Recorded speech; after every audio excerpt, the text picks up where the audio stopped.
Agora, atendendo ao pedido especial de um amigo ecologista, Sérgio Ricardo, isso daí vai em homenagem a você por ter não só curtindo, e você curte muito meus vídeos, mas também por eu ter aprendido, que você me mostrou que hoje era o Dia Internacional da Agroecologia, coisa que eu não sabia, eu passei a saber e inclusive fiz um vídeo. Mas agora, respondendo a esse pedido seu,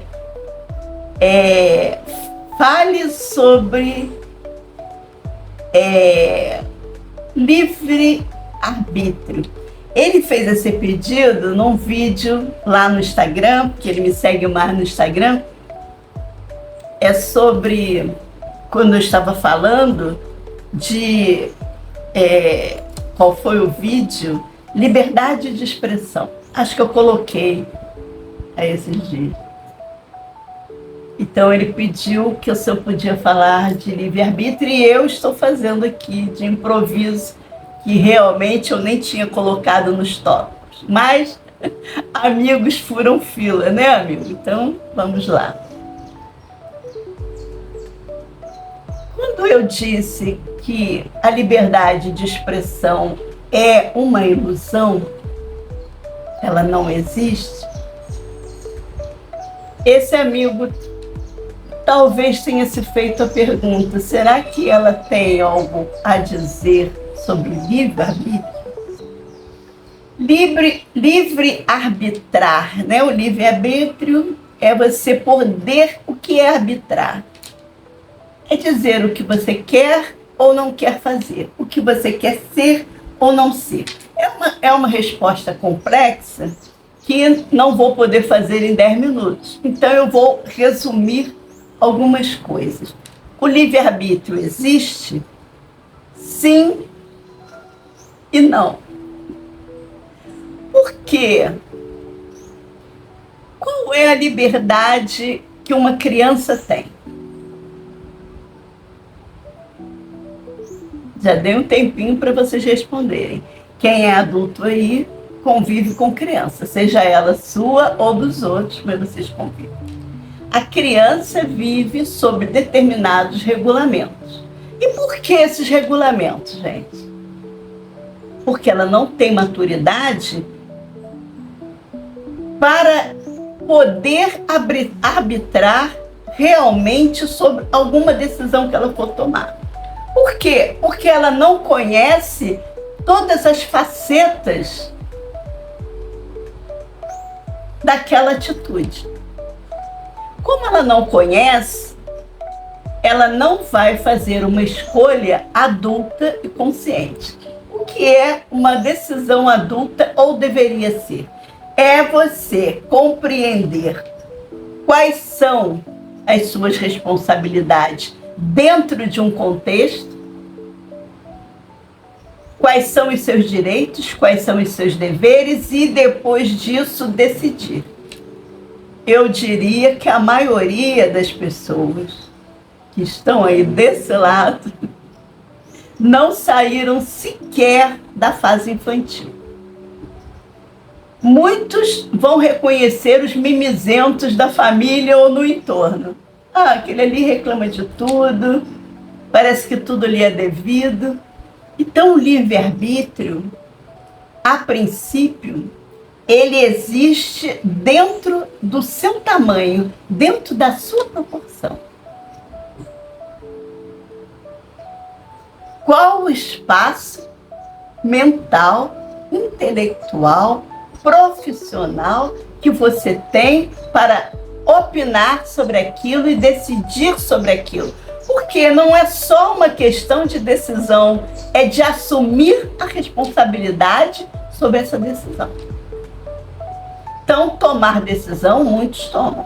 E daqui a pouco diz: ah, mas eu tomei aquela decisão errada porque foi no momento. Eu estava nervosa ou nervoso, eu não medi as consequências. Ele mesmo reconhece isso. Então, o livre-arbítrio existe na mesma proporção do seu conhecimento, da sua maturidade. Existe um livre-arbítrio para a criança? Existe. Ela pode escolher alguma coisa, mas não pode escolher a maioria, porque ela sequer saiu do mundo familiar. Ela ainda vai para a rua, ela ainda vai para a creche, ela ainda vai ampliar esse horizonte e ampliar os seus conhecimentos e ampliar as consequências. Tanto é que quando ela está na creche, ela é chamada a atenção porque mordeu o coleguinha, puxou o cabelo da amiguinha. Mas ela fazia isso em casa e ninguém reclamava, ninguém falava.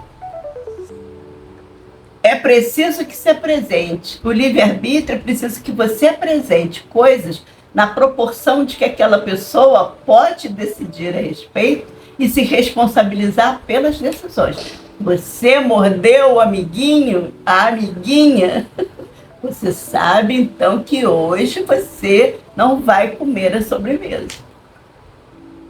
Você tem que apresentar as consequências que toda decisão traz. Então, o livre-arbítrio é isso. Agora, ele, mesmo num adulto, ele é dado 100%? Não, porque se eu disse que é proporcional ao conhecimento dele, nem todo adulto conhece tudo.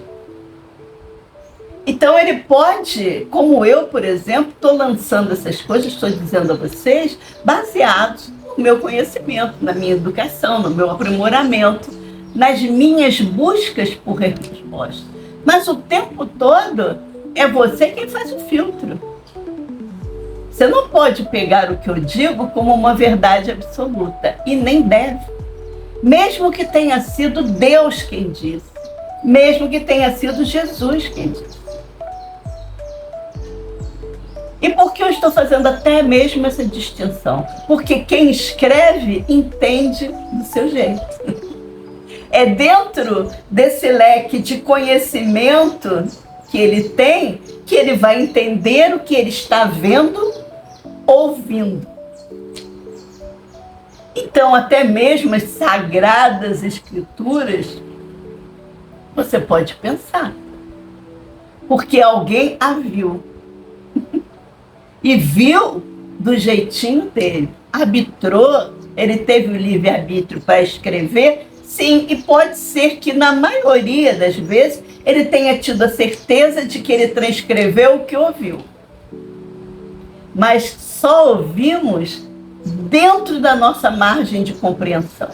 Eu, a primeira vez, por exemplo, que ouvi falar de um Deus que poderia não ser perfeito, a minha primeira coisa foi fechar. Não, que isso, eu não quero. Porque é assim que funcionamos. Nós temos visões que achamos que já estão feitas, que já estão terminadas, que elas existem e que a gente tem que respeitar. Não, então aí eu não vou mexer, isso aí já está fechado. Isso aí para mim já é Deus. Mas quem escreveu sobre ele... escreveu o que entendeu, escreveu o que viu e como interpretou o que viu. Então, o livre-arbítrio, de certa forma, como eu coloquei aqui, como a liberdade de expressão, ele tem limites. Que é o limite que você mesmo se dá no momento baseado no espectro de conhecimentos apreendidos.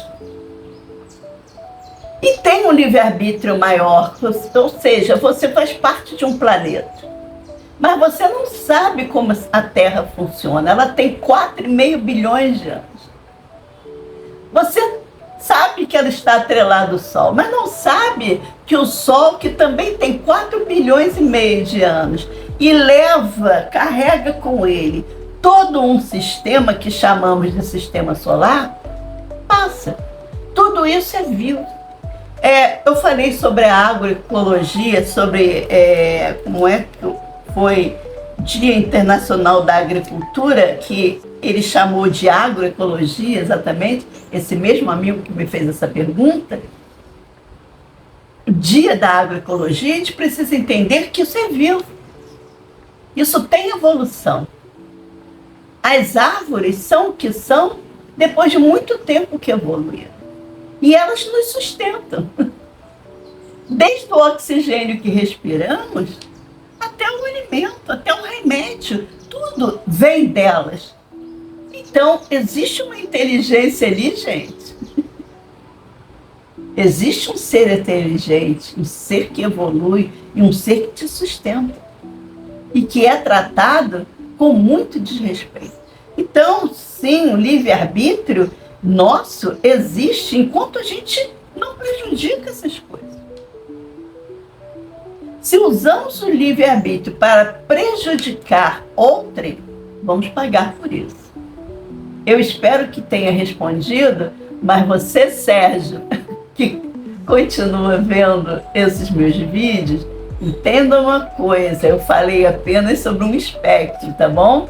Vou falar sobre outros, porque eu também falo do Criador, e eu sei que você assiste. Então, quando eu falar sobre o Criador, eu também vou falar sobre um livre arbitrar mais sofisticado. Dá uma olhada lá e depois você me conta, tá bom?